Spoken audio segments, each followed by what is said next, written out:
It's July 2nd here in Seoul, and I'm Kim Dami. We begin with these stories making the headlines at this hour. Starting with a deadly car accident in Central Seoul. A car plowed into a crowd of people at an intersection near Seoul City Hall on Monday night, killing at least 9. The 68-year-old driver who was arrested at the scene reportedly told the police the car suddenly accelerated. North Korea a few hours ago claimed to have test-fired a new tactical ballistic missile that's capable of carrying a super-large warhead on Monday. The regime says another test of the missile is scheduled for this month. The U.S. Supreme Court ruled on Monday that former presidents have broader immunity from criminal prosecution for all official acts. That pretty much ends the prospect of Donald Trump being tried for election interference or involvement in the January 6th riots before the November presidential election. At least 9 people died and 4 others were injured when a car plowed into pedestrians in downtown Seoul on Monday night. The driver is reportedly blaming sudden unintended acceleration for the accident. Lee Seung-jae starts us off. A devastating scene in downtown Seoul on Monday night when a car drove into a group of pedestrians waiting at a crosswalk. Police say 9 people were killed and 4 others were injured in the accident near Seoul City Hall at around 9:27 p.m. The driver, a 68-year-old man, is blaming sudden unintended acceleration for the accident. However, a witness at the scene is saying otherwise. 마지막에 밟은 거예요. 저기 앞에서. 다치고 나서, 거의 치고 나서요. 그 앞에서. 급한 차량은 사고 났을 때 알잖아요. 전봇대라도 박아야 되잖아요. 그거 없었을 때 그냥 거기서 딱 멈췄어요. Another expert said that the driver did not try to avoid the pedestrians, as you would in case of a sudden acceleration, adding that the deadly accident could have simply been caused by a mistake or carelessness. The vehicle was also seen driving in the wrong direction and collided with 2 vehicles before hitting people. Police who apprehended the driver said he was not under the influence of alcohol. Investigators are not fully ruling out the possibility of issues within the car, considering the speed, reportedly 100 kilometers per hour, involved. Police say they will swiftly carry out the investigation based on statements from the driver and witnesses, CCTV and security camera analysis. Lee Seung-jae, Arirang News. North Korea says it tested a tactical ballistic missile carrying a super-large warhead on Monday, and it vowed to carry out another test launch of this new type of missile later this month. Peunji reports. A day after its latest missile launch, North Korea has claimed that it successfully tested a new type of tactical ballistic missile, carrying a 4.5-ton super-large warhead. This is the first time that the North has said it tested such a missile. The North state-run media said Tuesday that the test of the new missile, named Hwasongpo 11-Ta 4.5, was conducted with a mock warhead, aimed at verifying flight stability and accuracy to see if it can fly a maximum range of 500 kilometers and minimum range of 90 kilometers.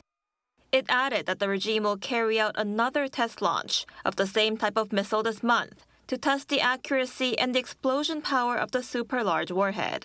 South Korea's military detected 2 ballistic missiles fired by North Korea early on Monday. One was launched at around 5:05 a.m. and the next at 10 minutes later, both fired from the Changyeon area of the North's Hwanghae-namdo province. The first one, presumed to be a short-range ballistic missile, flew around 600 kilometers before landing in the sea.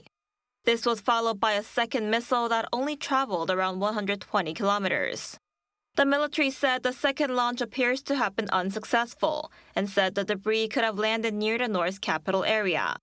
It assumed that both missiles could have been the Hwasong-11 short-range ballistic missiles, which were also test-launched from the Changyeon area last year, but did not completely rule out the possibility of a test launch of a new type of missile. Meanwhile, a plenary meeting of North Korea's ruling party took place for 4 days in Pyongyang until Monday, focusing on the economic situation. State media said Tuesday that Kim Jong-un assessed the regime's economy in the first half of this year has improved compared to the same period last year, and that crops across the regime's farmlands are also doing well. What's notable about the latest plenary meeting was that North Korean officials were seen wearing a pin with an image of Kim Jong-un for the first time, as part of the regime's latest efforts to strengthen the power of its third-generation leader. 배은지, Arirang News. South Korea's fight against chronically low birth rates continues, with its latest effort being the launch of a population control tower at the deputy prime minister level. Now, it'll also be in charge of strategies related to the aging population. Our Shin Ha-young has more. Following high-level meetings with the ruling party, the government announced plans on Monday morning to create a new ministry called the Ministry of Population Strategy Planning, focused on tackling the country's falling birth rate. This comes as President Yoon Suk-yeol declared a national emergency last month as the number of newborns in the country continues to fall and vowed to make every effort to handle the issue. The birth rate dropped to 0.72 in 2023, the lowest in the world. The new ministry will be in charge of creating strategies not only to boost the birth rate, but also for overpopulation issues. The ministry has been named the Ministry of Population Strategy Planning to cover all aspects of population policy, including low birth rates, an aging society, workforce, and immigration. The ministry will be in charge of formulating policies regarding the low birth rate and related mid to long-term population strategies, taking over the responsibilities currently held by the health and finance ministries. Once established, it will have the authority to review budgets and consult with other ministries on related projects. The ministry will also enhance public awareness through campaigns on population issues and conduct research and analysis on demographic data. The head of the ministry will also serve as the country's deputy prime minister for social affairs, currently served by the education minister. The government plans to propose a revised government organization act within July to establish the ministry. It expects the new ministry to begin operations about 3 months after the revision bill is passed, following necessary procedures such as personnel recruitment, budget allocation, and a parliamentary confirmation hearing for the minister. The Presidential Committee on Aging Society and Population Policy will also be transferred to the new ministry under a new name, the Committee on Population Crisis Response. Shin Ha-young, Arirang News.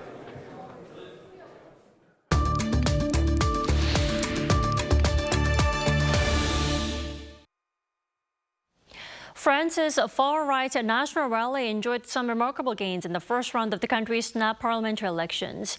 Will the far-right be able to rule France for the first time in over 5 decades? We're joined by Professor Mason Ricci. It's good to have you back. Great, thanks for having me. First of all, for those of us who may not be too familiar with the far-right national rally, Professor Ricci, please do explain what the party represents and where it's come from. Sure. Ideologically, the roots go back to the early 1950s, a movement known as Poujadisme. This was named after Pierre Poujade, who was a populist, anti-tax, pro-colonial, who put together a group of very small, relatively extreme parties who were in particular really upset about the fact that under Charles de Gaulle, France was willing to perhaps give up its colonies in North Africa, or its colony in North Africa, Algeria. The modern incarnation of the National Rally goes back to 1972 when it was founded by Jean-Marie Le Pen, who was its first president. He was a populist, nationalist, anti-Semite, anti-Islam, anti-immigrant leader. He remained party leader until 2011. His daughter, Marine Le Pen, took over in 2012 and sort of rebranded the party. It's changed its name from the National Front to the National Rally, and has also attempted to sort of tone down some of the sharp edges of the party, notably, some of the more strident anti-Semitic and anti-immigrant rhetoric, at least. She currently shares power with Jordan Bardella, a 28-year-old who is technically party leader and would be the presumptive nominee for the prime minister's position if the National Rally were to get an absolute majority in the upcoming legislative election. Right, and let's talk about the first round of the election. The vote turnout in Sunday's poll soared to reach 67% now. That's the highest in a parliamentary election since 1997. What does such a record figure indicate? Well, one of the things that it means is that we have a record number of second round election situations in which you might potentially have 3 or even 4 candidates because of the way that French legislative elections work.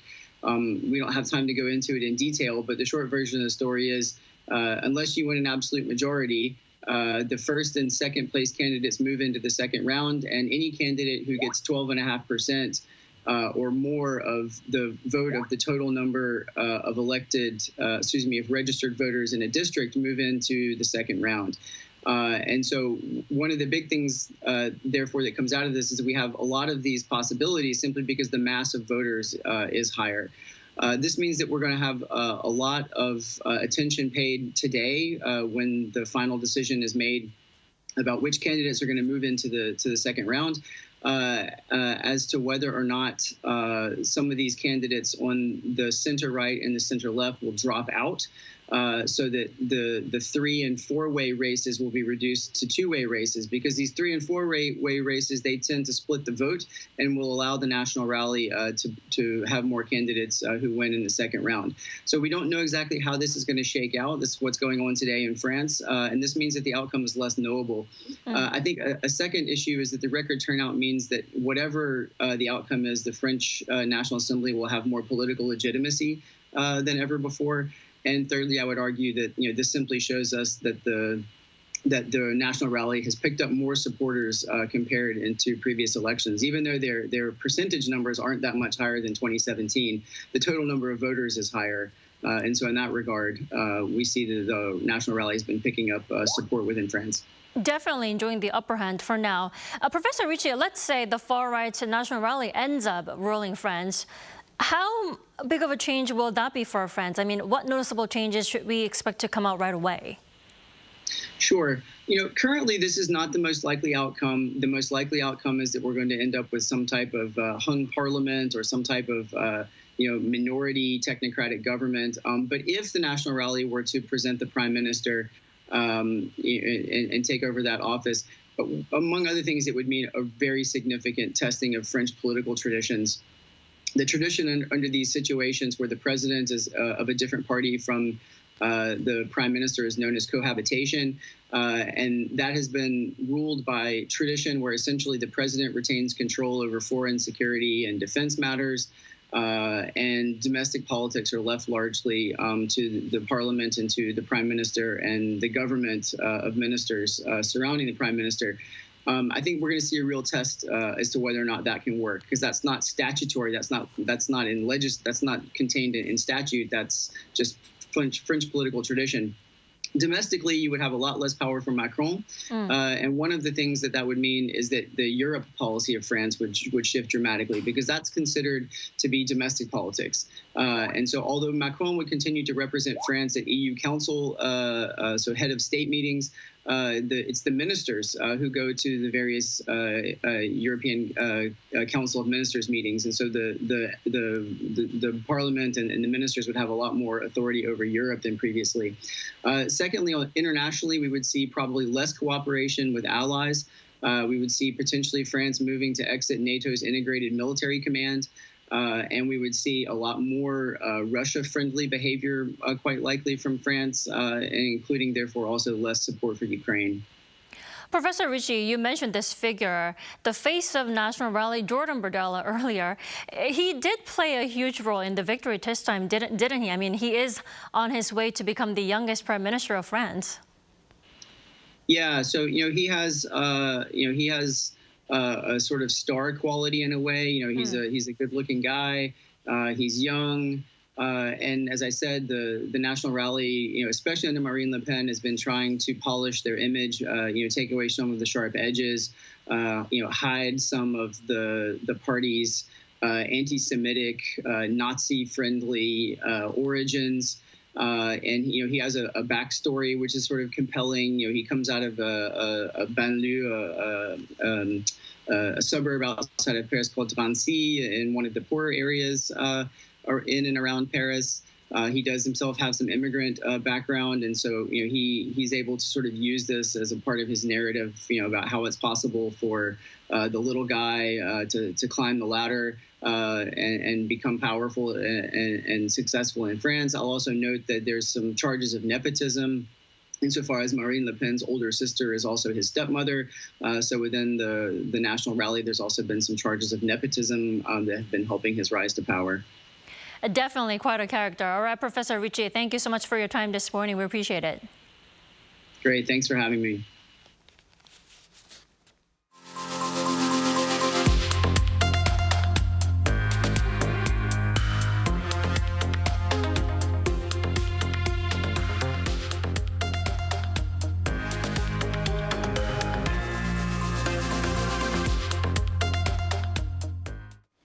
Israel on Monday released the head of Gaza's al-Shifa hospital from prison, 7 months after being accused of working with Hamas.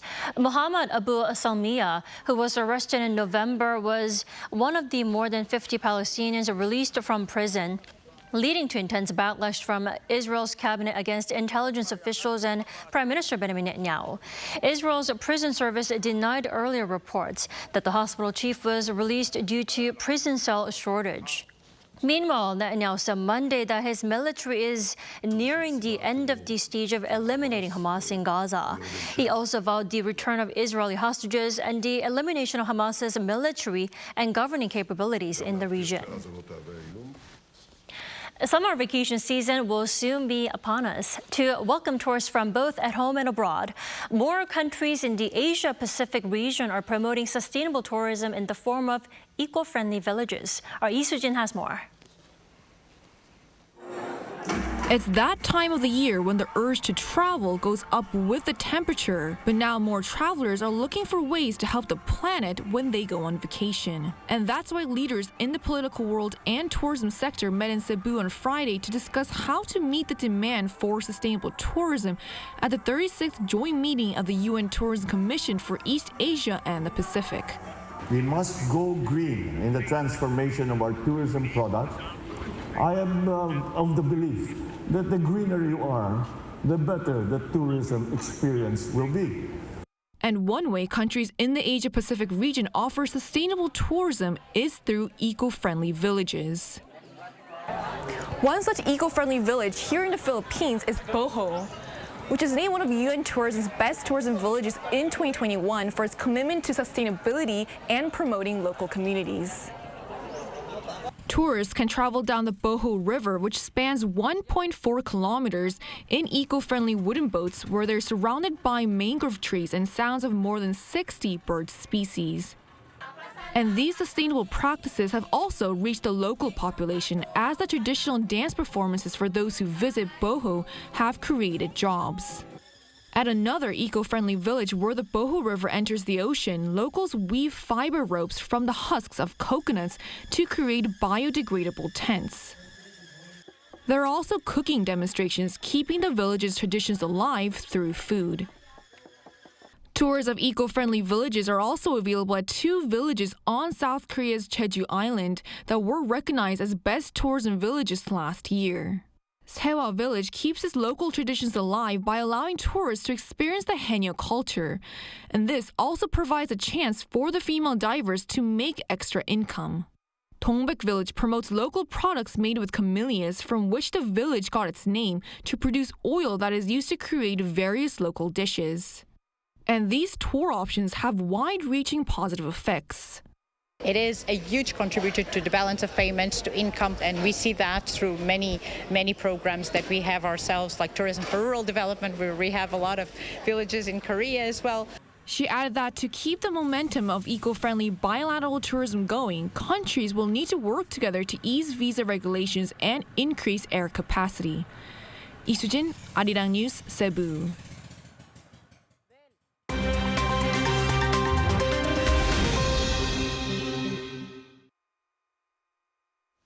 Good morning, I'm Kim Si-young, and now we turn to stories from around the world. We begin today in the U.S., where the Supreme Court has said that Donald Trump and other former presidents are partially immune from prosecution in Monday's landmark ruling recognizing presidential immunity for the first time.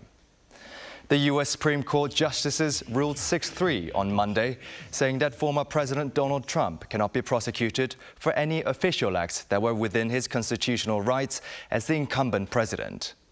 He can still face charges for private, unofficial acts committed. The three Liberal members who voted against immunity for the official acts said they, quote, fear for our democracy.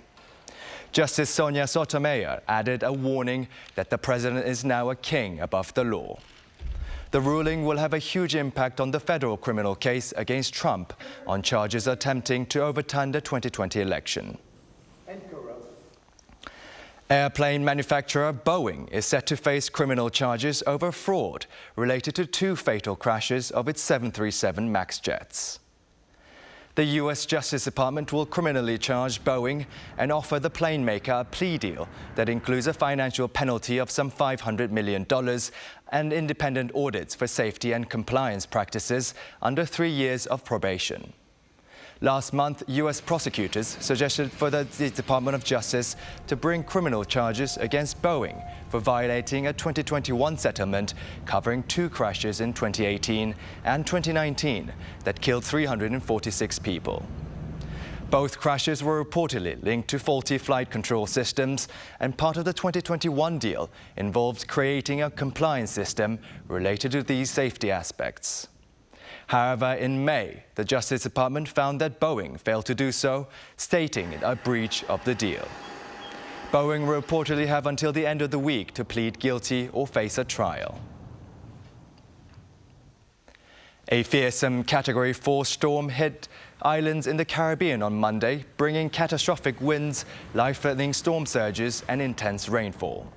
Hurricane Beryl made landfall on Grenada's Carrico Island on Monday morning with speeds of up to around 240 kilometers per hour. Grenada Prime Minister Dickon Mitchell, in a news briefing, spoke of widespread reports of destruction and devastation, adding that Carriacou was flattened in 30 minutes. While communications are mostly down, there are no immediate reports of deaths or injuries on the island. While a hurricane watch has been announced for Jamaica, a tropical storm warning is in place for the Windward Islands and the southern coast of Haiti. Hurricane Beryl reportedly strengthened from a tropical depression to a major hurricane in some 42 hours. It is also the earliest Category 4 Atlantic hurricane on record. A Chinese space rocket under development accidentally launched during a test before falling and crashing into the ground. Beijing Tianbing Technology Company, also known as Space Pioneer, said on Sunday that its Tianlong-3 rocket under development detached itself from the launch pad during a test on Sunday due to a structural failure. It then fell and crashed into a mountain 1.5 kilometers southwest of the test site in Gongyi City in central China's Henan province.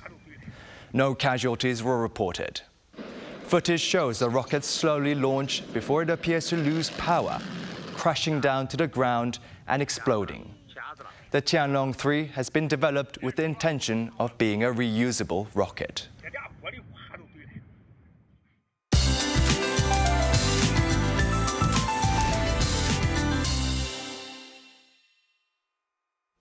Good morning. Monsoon rain will pour down today. Certain provinces are seeing heavier showers this hour, but rain will lash down in the capital area soon. And 30 to 50 millimeters an hour of heavy showers could pound down on many parts of Korea. Until tomorrow morning, the upper parts of Gyeonggi-do and Gangwon-do could see more than 120 millimeters, and Seoul and surrounding areas could see up to 100 millimeters of downpours. So a rain advisory has already been issued in parts of Gyeongsang-do and Jeollado provinces, but more regions could be under a rain advisory later in the day, along with a wind advisory. But Jeju will be free from rain, but it will be quite windy. And along with sunshine, the island will have a high of 33 degrees Celsius this afternoon, but heat takes a break with rain in central areas, topping out at 25 degrees here in Seoul and over in Chuncheon. Now, the rain lets lets up tomorrow morning. Then another band of rain is in the forecast for later this week and into the weekend. With that in mind, let's take a look at the international weather conditions.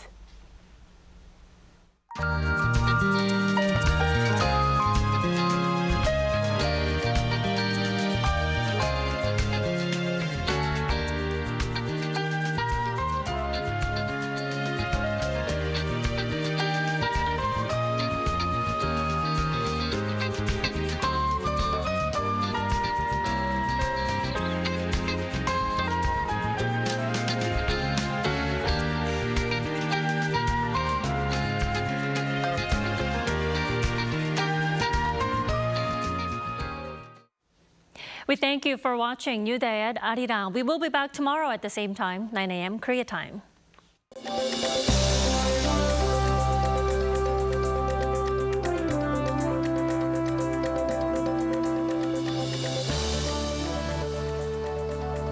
하나, 둘, 셋. Hey, Mr. Cupid, look my way. Make sure you listen to what I say. I may be stupid or quite naive.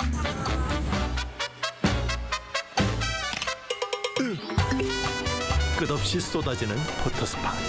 휴대폰 한 대로 감당할 수 있겠니? Arrow straight through my heart. 한국에 오면 먹어야죠.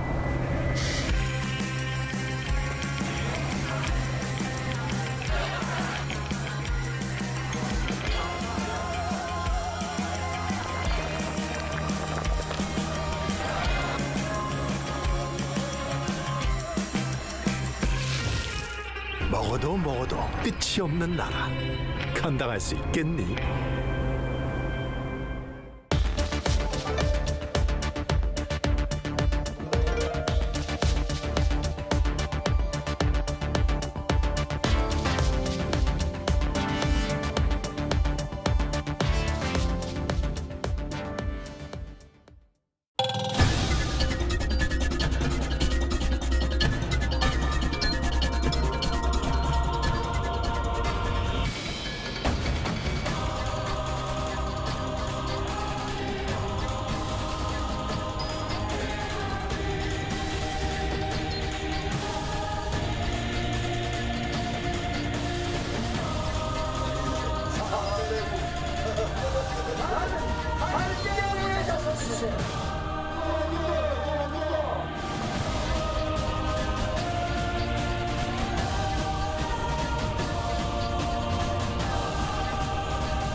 하나, 둘, 셋.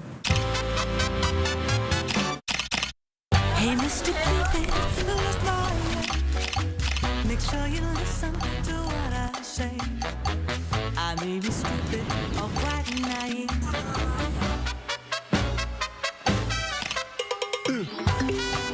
끝없이 없이 쏟아지는 포토 스팟. 휴대폰 한 대로 감당할 수 있겠니?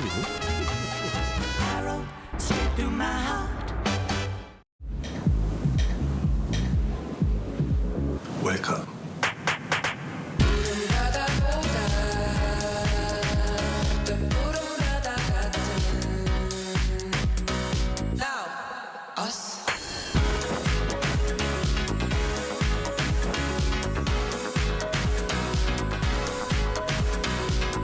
엄청난 에너지를 춤으로 뿜어내는 나라. 감당할 수 있겠니? 웰컴.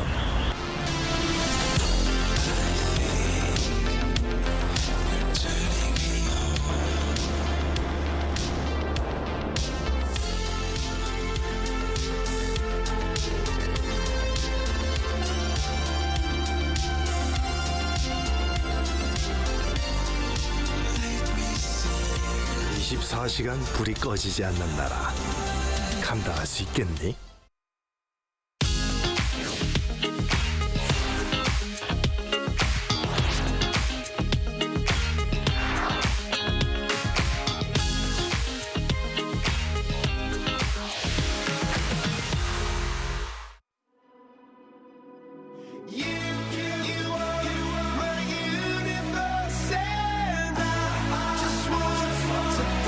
We are here to bring a new type of news show. New insights, new styles, and new topics every day. We are News Generation. Bring news just for you. It's Tuesday, July 2nd here in Seoul. I'm Song Mi-jin, and this is News Generation. Today, we're joined by Cheska Dae-hong. Happy July and happy July, Tuesday. And happy Tuesday. And Brooke Prince. Hello, great to be here. Great to have you. Now, both are here to speak on behalf of people in their 20s and 30s. Now, as usual, we're going to start with our news feed, which covers different hashtags and news items that have been trending online over the past 24 hours. Korean actor Cha In-pyo's novel, Once We Look at the Same Star, has been selected as required reading for students at the UK's Oxford University. This means his book, which addresses Korea's wartime forced sexual slavery under Japanese colonial rule, will be used as part of the Korean Studies course and will be available in all Oxford libraries. Now, staying in the UK, the British royal family's Scottish holiday home, Balmoral Castle, where Queen Elizabeth II passed away, opened its doors to the public for the first time in 170 years on Monday. Before, visitors could only access the castle's ballroom and grounds. Tickets for the guided tours were priced at £100, approximately $126 US, or £150, about $190 with afternoon tea. They sold out within 24 hours. 40 people are allowed to enter each day from July 1st to August 4th. Finally, moving on, what used to be a booming snack now seems to be on the decline. Data from the Interior Ministry on Sunday showed that 43 tanghulu shops selling the sugar-coated fruit skewers in Korea closed down in June, while more than 1,300 new stores opened last year. Only 50 have launched this year. On the other hand, while 72 shops stopped business in 2023, the figure stands already at 190 this year so far. Store owners say this is due to the rapidly changing dessert market and the rising prices of fruit and sugar. Now, tanghulu was once a phenomenally popular dessert, especially last year, so this is quite a dramatic fall and a dramatic change we're seeing in the Korean dessert market. So starting off with you, Brooke, did you see this decline of tanghulu coming? Well, I have to confess something. I've never actually tried this dessert before. Really? And that's because I'm into more rich desserts, you know, cakes, brownies, chocolatey type things. If I have fruit with a dessert, it's usually like a cheesecake with strawberry drizzle on top. It doesn't really count.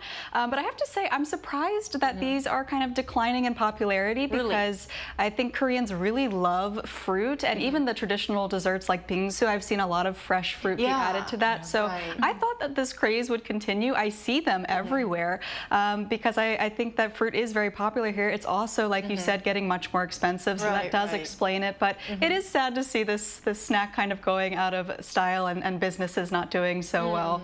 But I think that we've noticed a lot of businesses, especially those in the dessert and snack sector here in Korea, fastly changing. For example, we saw the maratang, which is a spicy soup, booming here in the country. It's Everybody still popular. was talking about it for a while. It was still it's still popular nowadays, but as you mentioned, everyone was talking about it in the past, but now it seems that that's not really it these days. Yeah. So do you also think that Korea is showing this fast-changing dessert or snack or food culture in general? I absolutely agree, and I'm so glad that Brooke kind of opened the door for me to gently follow her steps, because I've never tried 탕후루 either. Really? Yeah.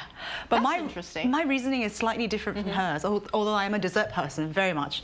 But I kind of, as you mentioned, Yushin, I see this like trend in terms of like dessert and food, sort of this hype circulating around a certain item, especially here in Korea. So even when Mara was popular, I kind of wanted to be that one person who didn't take it. Yeah. I was too like, mainstream. Yeah, this is too much, you know? Like, I don't want to just jump in because everybody's talking about it. Like, I want to do it if I like it. And 탕후루 was the same thing. For me, I like, you know, savory and rich desserts. But to me, it was just like, I would rather have a fruit rather than like a hardened fruit candy. And then there was so many shorts and like marketing schemes and, you know, feeds coming up about 탕후루. There's even a song, right? Yeah, that's viral song. Yeah, and I kind of went, what is the whole big deal surrounding this trend? And now I've given how many stores opened and are now closing. It kind of, I guess, can, you know, sort of persuades the idea that this is a fad that circulates around really quickly, surges, and then falls also rapidly. Yeah. Right. So we briefly talked about this in our yesterday's episode. So I think that for those who are planning to launch a new business, we should definitely not really hop on to what's trending latest nowadays. We should be more careful, thorough, do our research, and think about whether this will continue to be popular. I absolutely agree. And that was our news feed for this Tuesday. So we're now going to move on to our main discussion of the day. Today we're going to talk about a long-standing tradition in Korea that is seen as playing an important role in maintaining personal connections. Take a look at the screen to find out more. Have you ever heard of kemoim? It's a type of social gathering in Korea where people contribute a certain amount of money at regular intervals for a common goal, usually future expenses. While it used to be more common among the older generation, like our parents, we're now seeing more millennials and Gen Z launching and participating in these groups. Why are we seeing younger kemoim groups? Right, guys? I forgot to tell you something, but I totally 개탔어. I earned a lot of 개돈 this morning. Wait, what for? And what is that? What's 개돈? Does that mean you got a lot of money? Did you win a prize? Yes. Are you going to buy us 탕후루? A lot of questions, but for our viewers who might not know what 개탔다 or earning 개돈, which translates to 개모임 money is, it's kind of like a Korean idiom that means you encounter something really lucky today, as lucky as you won a lot of money, and this actually comes from the practice of receiving a payout or accumulated funds from a kemoim group. So, as mentioned in our VCR, today we're going to talk about Korea's unique kemoim culture. So, Cheska, could you first tell us what these kemoim groups are, and for those who are not familiar with the concept? And I heard that this particular type of group received coverage from one international media outlet recently. Yeah, it did. And first of all, congratulations if you really get that. Okay, well, I met you guys. I'm doing news stand with you guys today, so I get the song. That is so sweet. But we do like money. It's just like... And yes, as we showed in our mini skit that just like whooped past us, kemoim has been a long tradition here in Korea, which we will explain a bit more later. Right. But recently, it definitely piqued the interest of even foreign media outlets, so let's check the screen. So this is directly from the New York Times article, and it reads, "A Korean secret to keeping friendships strong, savings group." Now, in South Korea, it's common for friends to form what are known as kemoim to save for vacations, meals, and other social activities. So the present-day kemoim, which we'll talk about how it all started, definitely takes more of a form of like a savings group amongst friends to enjoy more leisure and social activities. Right. So as you mentioned, we're going to talk about the present modern-day kemoim that's being launched by the younger generation, millennials and Gen Z. But we always want to know about how these kemoim first started off, how they looked like in the past. So could you please like give us a comparison about what kemoim looked like in our parents' generation? Yeah, as we'll talk extensively today, this is a very Korean thing, which obviously piqued the interest of New York Times article. Right. But back in Korea, there's something called pumaji, which is kind of like a very simply put, it's a barter, but in the form of labor. So basically, I would work for your crop field, and tomorrow you will come and work for ours as an exchange of labor during like harvest season or very busy seasons. Right. Now, because Korea began as an agricultural society, this type of community work developed, and kemoim is sort of based on a very similar premise and structure. So everyone would form a group and put a certain amount of money into a big pile so that it can be used to help someone in the group for emergencies or rainy days. And in the past, people would actually take turns getting this sum of money, you know, to maybe, you know, have a family event or, you know, invest in something. But nowadays, as we have mentioned, they travel together or use it for like family events, or even I've seen people do it for bridal showers. Right. So it's one way that people use it to maintain friendship and regular meetups, and also alleviate the financial burden of having to accumulate a big amount of money in a short amount of time.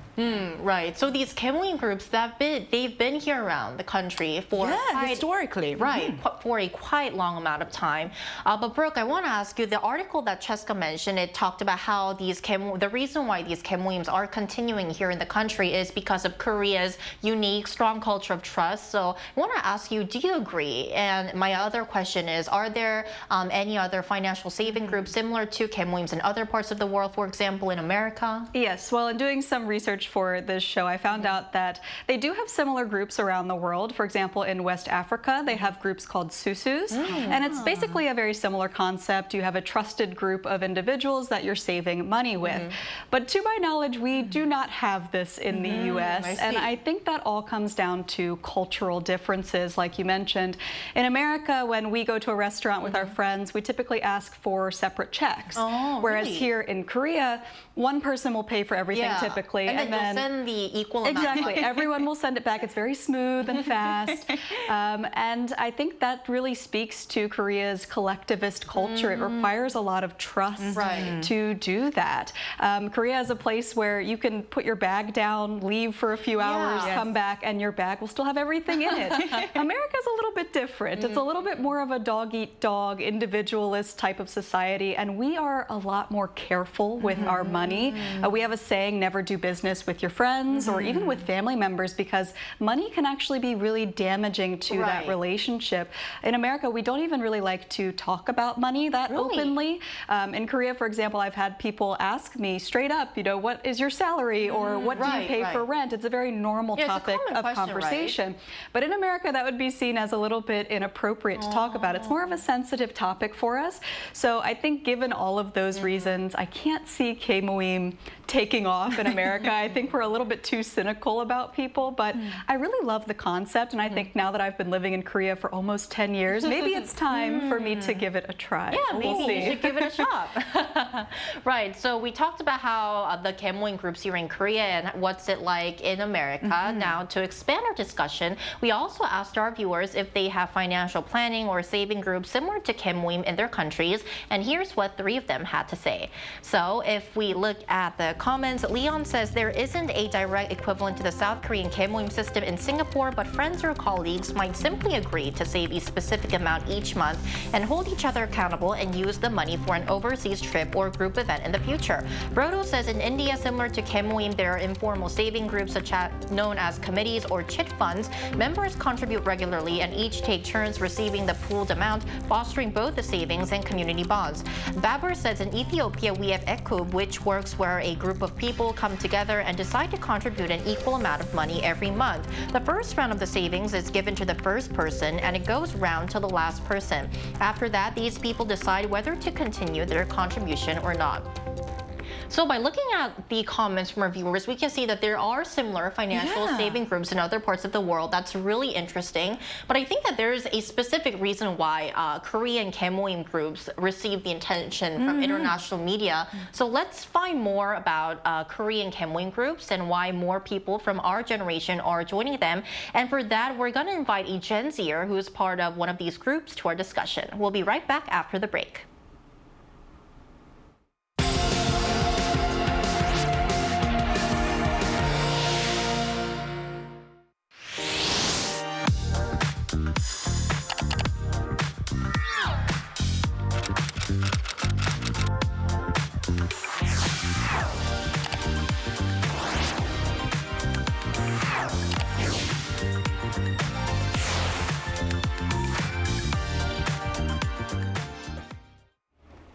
So today we're joined by Kim Yeon-hee, a Korean Gen Zer. She is currently part of a 4-member Kemoim. Great to have you back on our show, Yeon-hee. Hello. Hi. Thanks for having me. Great, lovely to have you. So our first question for you, Yeon-hee, is could you tell us a bit more about the Kemoim group you're a part of? For example, who are the members and how much do you contribute and how often? 4 of my closest friends in high school are holding a Kemoim. We have been together for 3 years in high school, hanging out together after exams, always eat together, and making a lot of big and small memories. The name of the Kemoim is the number 989900. Although we were in the same grade, we were born in different years. We thought it was also a special feature among us, so we named it after the year of our birth. We are maintaining a meeting by putting in about 20,000 won a month. So, you know, as we mentioned, even the New York Times article was very interested in this Kemoim culture. So we want to learn from you. What made you join and continue participating in this Kemoim group? As I said earlier, we have been always together for 3 years in high school, but it has become difficult to meet continuously as we went to universities in different regions. When we were freshmen in college, we used to meet in Busan during vacation, but as time passed, it became increasingly difficult to sit together even once a year. Also, we couldn't contact each other because we were busy in individuals' lives. To maintain our relationship, we started the Kemoim after thinking about how we could see each other consistently. Especially since the Kemoim is based on the relation between money, it has the advantage of deepening trust in each other and continuing the friendship for a long time. Hi, Yeon-hee. It's really great to hear about your experiences and very heartwarming to hear that it's had such a positive impact on your friendships. But my last question for you is, what are the benefits and drawbacks of being a part of this group? Do you think it helps maintain a strong bond between the members like you've talked about? Yes, the benefits of the Kemoim is trust and the maintenance of the friendship. Trust is based on our meeting. The trust in each other that we have accumulated so far was the foundation of this Kemoim because we have known each other for a long time. And it is really helpful to maintain friendship. To spend the money we gather, we make a lot of memories together, such as celebrating each other's birthday, going on a trip, or taking pictures together, and so on. The drawbacks of Kemoim is that since we are still freshmen in society, the amount we pay every month can sometimes be a burden, and the manager has to suffer the most. Friends who pay without automatic payments sometimes forget to remit the money, so it is tiresome for the manager to check every month. But I think it really makes and helps maintain a strong bond between us.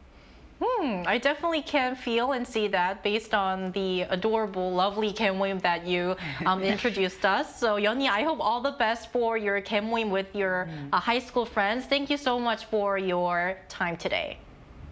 Thank you. Thank you. Right, so it seems like millennials and Gen Z are adding new twists or finding innovative ways to keep these Kemoim groups going. For example, the Kemoim that Yeon-hee mentioned, it's quite different from the Kemoim groups in the past because... So sweet. Yeah, I know, it's so adorable. And I want to be part, I want to make a Kemoim with all of my best friends. So, but this is definitely different from what we've seen in the past because they are celebrating birthdays, they are celebrating like special occasions with each other. So this is a new type of Kemoim. So are there any examples that you'd like to add regarding these new innovative types of Kemoim that our generation has launched? Yeah, absolutely. I think one thing that has remained consistent is Korea's unique culture of sort of trust and friendship, also what we call jeong here in Korea, right? The intimacy between people. So I think even in the modern groups, as Yeon-hee mentioned, I think they as they mentioned, they sort of started this because as they went to different universities, they wanted to make a reason to come together. And I think she sort of mentioned that there was a manager for it. So I don't know if she's actually using what I'm about to talk about. But here in Korea, they have this bank account where a group of participants can actually see the content and share what's happening in the bank account to keep the money transaction transparent. And there's a leader, she said the manager, that sort of organizes everything and makes sure that people actually do put in the money. So there's some very innovative ways to facilitate these kind of, transactions, and it's called 모임 통장, which basically means group account. So I think people are becoming very creative to keep the transaction transaction transparent, consistent, and I think even more interesting. Yeah, and I think that seeing these new banking products really shows how much of a trend this is becoming among our generation, millennials and Gen Z. Now, Brooke, are there any other examples that you'd like to add on? Yeah, I think that not only have they become more creative in terms of the methods in which they're partaking in Kemoim, but also the reasons why they're doing it. We heard from Yoni that they celebrate birthdays together and things like that. Well, I did some research and one thing caught my eye. Apparently there are Kemoim for gamers. Oh, gamers. And you might not know this about me, but I love going to the PC bar. I am a huge fan of the game League of Legends. Oh my God. I love to play it. And I have spent a fair bit of money on skins in the game, I have to admit. You've cashed. I really have. But recently there was, in fact, a huge controversy over a very expensive League of Legends skin that I managed to keep myself from buying. You're good. But I wondered if maybe there was a Kemoim that was saving up for that particular skin. It seems plausible these days. But it begs the question, who gets to put it on their account? How do you get to decide who gets the prize money, right? In our little skit earlier, you won, but maybe someone else in your group wanted to win, right? So I think, you know, it really requires a lot of communication, but it sounds like it's becoming a lot more diversified. You don't have to put that much in. She was saying they put, you know, maybe 3,000 won in. That's totally reasonable. So it doesn't have to be this huge amount like it used to be in the past where you were saving up for big events. It can be something as simple as, hey, we want to go to dinner together. Let's all put together a little bit of money. So I think it's great. Right. And I think that you mentioned a very good point, and expanding on what Brooke mentioned, since these groups involve money, I think that it's very important to be careful when forming a Kemoim group and even joining them. So do you have any tips or advice on our viewers who might want to start or join a Kemoim? Yeah, you know, nowadays there are so many creative ways to do it, and the transaction is becoming transparent. And even in the past, you know, back in our grandparents' generation, it wasn't as facilitated as it was today. Right. So everything was just based on pure trust. And as we know, there have been many unfortunate incidents of people either running away with the pool of money or wasting away in the wrong investments. So Eugene, I remember that back in the day when we were doing the newsfeed about Kemoim for the first time, you asked if we wanted to join, and I kind of said I would have to think about it, and I felt really bad because I didn't get a chance to explain. But Brooke sort of opened the introduction for me. But growing up in the Western culture, money became a very sensitive and also a very careful issue. So even within parents and family, we actually write IOU when we borrow money, because I think we understand the importance of engaging in financial transactions and what it can potentially do to relationships, especially if it's closest, because people just assume that based on the close relationship that you have, there's a lot of like neglect and impact that it can actually happen. So nowadays with technology, transaction is obviously more transparent and quick, but I do think it's something we still have to consider, and as Brooke mentioned, have really open communication about, and if possible, maybe write down something. Yeah, it's not bad. It's not bad to always be careful. So I hope that our discussion today really helped our viewers who are planning to start or join a Kemoim. And that was all the time we have for today, but NewsGen is here every day from 9:30 to 10 a.m. Korea time, bringing you more topics young people are talking about. Special thanks today to Cheska Dainho. Thank you. And Brooke Prince. Thank you. It was so much fun. And thank you everyone for watching. We'll see you tomorrow. We are New Generation.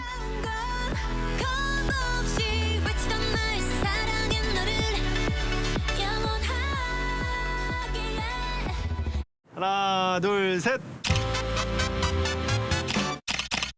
Hey, Mr. Cupid, look my way. Make sure you listen to what I say. I may be stupid